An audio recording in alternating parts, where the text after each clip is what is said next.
Good morning. അപ്പോൾ നമ്മുടെ ഇന്നത്തെ റെസിപ്പി ഒരു മെഴുക്കുവരട്ടിയാണ് കേട്ടോ. നല്ല ടേസ്റ്റി ആയിട്ടുള്ള കായും നമ്മുടെ ചുരക്കയും ചേർത്തിട്ടുള്ള മെഴുക്കുവരട്ടി. കായും ചുരക്കയും ചേർത്തിട്ടുള്ള മെഴുക്കുവരട്ടി അധികം ആരും ഉണ്ടാക്കിയിട്ടുണ്ടാവില്ല. ഉണ്ടാക്കി നോക്കിയിട്ടുണ്ടെങ്കിൽ ഒന്ന് കമൻറ്റ് ചെയ്യണം കേട്ടോ. നിങ്ങളത് ഉണ്ടാക്കാറുണ്ടോ ഇല്ലയോ എന്ന് അറിയാൻ വേണ്ടിയിട്ടാണ്.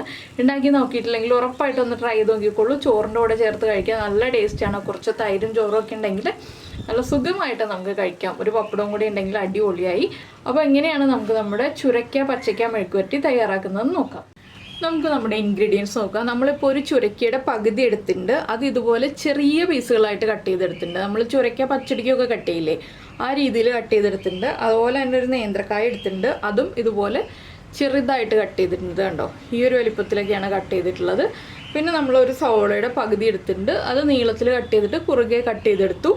പിന്നെ നമുക്കിതിലേക്ക് വേണ്ടത് മുളക് പൊടി മഞ്ഞൾപ്പൊടിയൊക്കെയാണ്. അപ്പോൾ അതൊക്കെ ചേർക്കുമ്പോൾ പറയാം. ആദ്യം നമുക്കൊരു പാൻ ചൂടാക്കിയെടുക്കാം. നമ്മളിപ്പോൾ പാൻ ചൂടാക്കാൻ വെച്ചിട്ടുണ്ട്. ഇതിൽ വെളിച്ചെണ്ണയാണ് ഞാൻ ചേർക്കുന്നത്. വെളിച്ചെണ്ണയിൽ തന്നെ ഈ ഒരു നാടൻ മെഴുക്കുവരട്ടിയൊക്കെ ഉണ്ടാക്കാൻ നോക്കാം കേട്ടോ. ഇത് വെള്ളമൊന്നും ആവശ്യമില്ല, ആവിയിലാണ് വേവിച്ചെടുക്കുന്നത്. അപ്പോൾ നമുക്ക് പാനിലേക്ക് ആദ്യം കുറച്ച് വെളിച്ചെണ്ണ മീൻസ് ഒരു 1.5 ടേബിൾ സ്പൂൺ വെളിച്ചെണ്ണ ചേർക്കണം. വെളിച്ചെണ്ണയിലും ഒരിഞ്ഞു വരണം നമ്മുടെ കായും അതുപോലെ തന്നെ ചുരക്കൊക്കെ. അപ്പോൾ നിങ്ങൾക്ക് ചുരക്കയ്ക്ക് പകരം വേറെ വെജിറ്റബിൾസ് ആഡ് ചെയ്യാം കേട്ടോ. കായ എല്ലാം ആവിയിൽ വേഗം കുക്കായി കിട്ടുന്നതാണ്. നിങ്ങൾക്ക് വേഗം കുക്കായി കിട്ടുന്ന ഏത് വെജിറ്റബിൾ വേണമെങ്കിലും കായുടെ കൂടെ ചേർക്കാം. ഇനിയിപ്പോൾ നമ്മുടെ വെളിച്ചെണ്ണ ഒന്ന് ചൂടായി വരട്ടെ.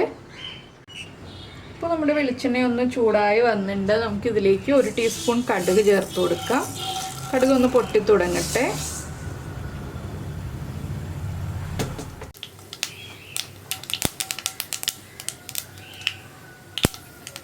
കടുക് പൊട്ടി കഴിയാറാവുമ്പോൾ നമുക്കിതിലേക്ക് ഒരു 2 വറ്റൽമുളക് മുറിച്ച് ചേർത്ത് കൊടുക്കാം. അതുപോലെ തന്നെ നമ്മൾ എടുത്തു വെച്ചിരിക്കുന്ന സവോളയ്ക്ക് ഒരു ഉള്ളി ചേർക്കാം. ഞാനിപ്പോൾ സവോള ചേർക്കുകയാണ് കുറച്ച് മധുരം കിട്ടാനായിട്ട്. ഉള്ളി ചേർക്കുകയാണെങ്കിൽ ആ നാടൻ ടേസ്റ്റ് കൂടുതലുണ്ടാവും. ഇതൊന്ന് ഇളക്കി മിക്സ് ചെയ്തെടുക്കുക. എന്താണെന്ന് വെച്ചാൽ സവോള ഒന്ന് വഴന്ന് വരണം, വല്ലാതെ കുക്കായി പോവണ്ട. ഒന്ന് വഴന്ന് ട്രാൻസ്പെറൻ്റായി വരുന്നത് വരെ ഇളക്കി കൊടുക്കുക. അതിനുശേഷം നമുക്ക് ബാക്കിയുള്ള കാര്യങ്ങൾ ചേർത്ത് കൊടുക്കാം. ഇപ്പോൾ ഞാൻ ഇതിലേക്ക് കറിവേപ്പിലയും കൂടി ചേർക്കുകയാണ്.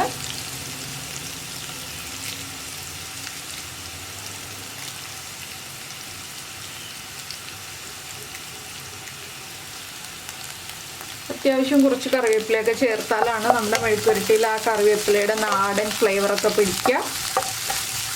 ഇതൊരു 2 മിനിറ്റ് ഒന്ന് ഇളക്കി കൊടുക്കാം കേട്ടോ. 2 മിനിറ്റ് മതി. അപ്പോൾ സവോള ട്രാൻസ്പെറൻ്റായി വന്ന് തുടങ്ങും. സവോള നന്നായിട്ട് ബ്രൗൺ ആയിട്ട് നമ്മൾ ബാക്കിയുള്ള കാര്യങ്ങൾ ആഡ് ചെയ്യാൻ നിൽക്കുകയാണെന്നുണ്ടെങ്കിൽ പിന്നെ കുറേ സമയവും എടുക്കും. അതുപോലെ തന്നെ സവോള കരിഞ്ഞൊരു ടേസ്റ്റും വരാൻ സാധ്യതയുണ്ട്. അപ്പോൾ സവോള ഒന്ന് ലൈറ്റായിട്ട് ട്രാൻസ്പെറൻ്റായി തുടങ്ങുമ്പോൾ നമുക്കിതിലേക്ക് പൊടികൾ ചേർത്ത് കൊടുക്കാം. നിങ്ങൾക്ക് ചില്ലി ഫ്ലേക്സ് ചേർക്കാം കേട്ടോ. ചില്ലി ഫ്ലേക്സ് അല്ലെങ്കിൽ നമ്മുടെ ചതച്ച മുളക് ചേർക്കുകയാണെങ്കിൽ ഒരു 1/4 കിലോയിൽ താഴെ വരുന്ന ചുരക്കയും ഒരു പച്ചക്കയൊക്കെ ആണെങ്കിൽ ഒരു 1.25 ടീസ്പൂൺ വരെ ചതച്ച വറ്റൽമുളക് ചേർത്ത് കൊടുക്കാം. അല്ലെങ്കിൽ നിങ്ങളുടെ എരിവനുസരിച്ച് അത് വ്യത്യാസം വരുത്താം. പിന്നെ ഞാനിപ്പോൾ മുളക് പൊടിയാണ് ചേർക്കുന്നത്, ചതച്ച മുളകല്ല. മുളക് പൊടി എരിവുള്ള മുളക് പൊടിയാണെങ്കിൽ 3/4 ടീസ്പൂൺ മതി. എരിവ് കുറഞ്ഞ കാശ്മീരി ചില്ലി പൗഡറൊക്കെ ആണെങ്കിൽ 1.5 ടീസ്പൂൺ വരെ ചേർത്ത് കൊടുക്കാം. അപ്പോൾ നമ്മുടെ സവോളയൊക്കെ ഒന്ന് ട്രാൻസ്പെറൻ്റായി തുടങ്ങുന്നുണ്ട്. നമുക്കിതിലേക്ക് ഇനി മുളക് പൊടി ചേർക്കാം, മഞ്ഞൾപ്പൊടി ചേർക്കാം.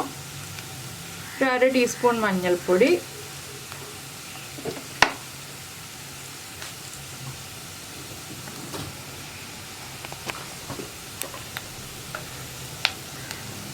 ഒന്നര ടീസ്പൂണാണ് ഞാനിപ്പോൾ കാശ്മീരി ചില്ലി പൗഡർ ചേർത്തിട്ടുള്ളത്. ഇനി ഈ പൊടികളൊന്ന് കുക്കായി വരുന്നത് വരെ 1 മിനിറ്റ് ഒന്ന് ലോ ഫ്ലെയിമിൽ വെച്ചിട്ട് ഇളക്കി കൊടുക്കുക.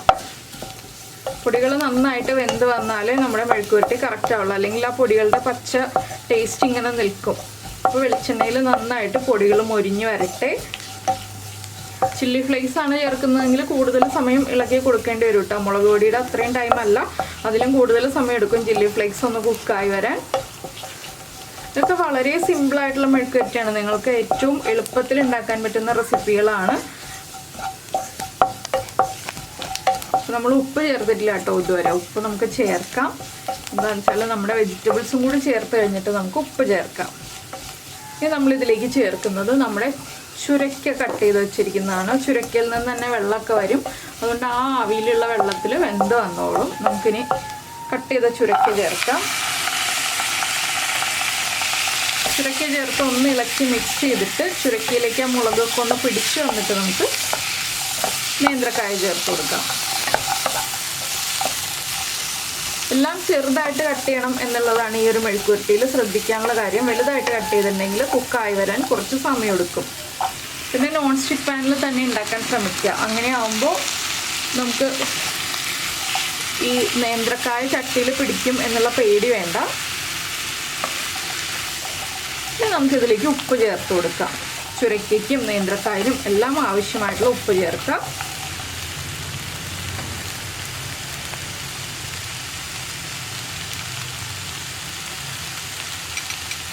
ആദ്യം കുറച്ച് ഉപ്പ് ചേർത്ത് വയ്ക്കാം. അതിനുശേഷം ഉപ്പ് ആവശ്യമാണെങ്കിൽ നമുക്ക് ഇത് കുക്കായി കഴിയുമ്പോൾ ചേർത്ത് കൊടുക്കാം. ഏത് സ്റ്റേജിലാണെങ്കിലും ഉപ്പ് ചേർക്കാം കേട്ടോ, അതൊന്നും കുഴപ്പമില്ല.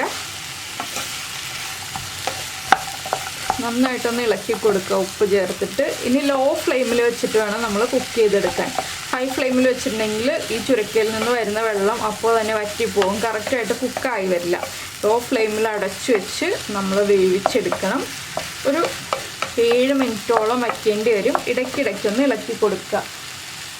അപ്പോൾ നമ്മൾ നമ്മുടെ ചുരക്കയും പച്ചക്കയും ചേർത്ത് അടച്ചു വെച്ചിട്ട് ഒരു 7 മിനിറ്റായി. ഞാൻ ഒരു പ്രാവശ്യം ഇളക്കി കൊടുത്തു കേട്ടോ. അപ്പോൾ തന്നെ ഒരു 1/4 ഭാഗം കുക്കായിട്ടുണ്ടായിരുന്നു. ഇപ്പോൾ ഇതാ നമ്മളിതുപോലെ പച്ചക്ക കട്ട് ചെയ്ത് നോക്കുകയാണെങ്കിൽ പച്ചക്ക കുക്കായിട്ടുണ്ട്, അതുപോലെ ചുരക്ക കട്ട് ചെയ്ത് നോക്കുകയാണെങ്കിൽ ചുരക്കയും കുക്കായിട്ടുണ്ട്. ഇത്രയേ ഉള്ളൂ. ഇനി ഉപ്പൊക്കെ ചെക്ക് ചെയ്യുക. ഉപ്പ് കുറവാണെങ്കിൽ ഉപ്പ് ആഡ് ചെയ്ത് കൊടുക്കുക. അപ്പോൾ നിങ്ങൾക്ക് ഈ ഒരു വീഡിയോ ഇഷ്ടമായിട്ടുണ്ടാവുമെന്ന് വിചാരിക്കുന്നു. ഇഷ്ടമായിട്ടുണ്ടെങ്കിൽ ഒന്ന് നമ്മുടെ ചാനൽ സബ്സ്ക്രൈബ് ചെയ്ത് സപ്പോർട്ട് ചെയ്യണേ. സബ്സ്ക്രൈബ് ചെയ്യുന്നതിന് ഈ വീഡിയോയുടെ താഴെയുള്ള റെഡ് സബ്സ്ക്രൈബ് ബട്ടൺ ഒന്ന് ക്ലിക്ക് ചെയ്യുക. എൻ്റെ റൈറ്റ് സൈഡിലുള്ള ബെല്ലൈക്കണം ക്ലിക്ക് ചെയ്യുക. അപ്പോൾ ഓൾ എന്ന് പറഞ്ഞിട്ടൊരു ഓപ്ഷൻ വരും. ആ ഓളും കൂടി പ്രസ് ചെയ്തിട്ടുണ്ടെങ്കിൽ ഞാൻ എപ്പോഴും വീഡിയോ അപ്ലോഡ് ചെയ്യുമ്പോൾ നിങ്ങൾക്ക് നോട്ടിഫിക്കേഷൻ വരും. അപ്പോൾ ഇത് കണ്ടോ, ഇതുപോലെ ഒന്ന് നിരത്തിയിടുക കേട്ടോ. വെള്ളത്തിൻ്റെ അംശം കൂടുതലുണ്ടെങ്കിൽ, ഇതിലിപ്പോൾ വെള്ളമൊന്നുമില്ല, വെള്ളത്തിൻ്റെ അംശം ഉണ്ടെങ്കിൽ മാത്രം, നമ്മൾ അടച്ചു വെച്ചിട്ട് വെള്ളം ഇറങ്ങി വന്നിട്ടുണ്ടെങ്കിൽ മാത്രം നമ്മൾ ഇതുപോലെ ഒന്ന് നിരത്തിയിട്ട് ഒന്ന് ഡ്രൈ ആക്കി എടുക്കുക. ഇതിപ്പോൾ ചോറിനും കഞ്ഞിക്കും ഒക്കെ കൂടെ കഴിക്കാൻ പറ്റിയ നല്ല പാകത്തിലുള്ളൊരു മെഴുക്കുവരട്ടിയാണ്. അതുപോലെ നല്ല ടേസ്റ്റുമാണ്. പച്ചക്കയുടെ മെഴുക്കുവരട്ടിക്ക് തന്നെ നല്ല ടേസ്റ്റാണ്. അതിൻ്റെ കൂടെ ചുരക്കയും കൂടി ചേർത്ത് കഴിയുമ്പോൾ പിന്നെ ഞാൻ ടേസ്റ്റ് പറയേണ്ട ആവശ്യമില്ലല്ലോ. അപ്പോൾ നിങ്ങളിത് ഉണ്ടാക്കി നോക്കിയിട്ടില്ലെങ്കിൽ ഉറപ്പായിട്ടൊന്ന് ഉണ്ടാക്കി നോക്കിക്കോളൂ, നന്നായിട്ട് ഇഷ്ടപ്പെടും. അപ്പോൾ എന്തായാലും ഞാൻ ഫ്ലെയിം ഓഫ് ചെയ്യാണ്. നമുക്ക് നമ്മുടെ അടുത്ത റെസിപ്പിയുമായിട്ട് അടുത്ത ദിവസം വീണ്ടും കാണാം.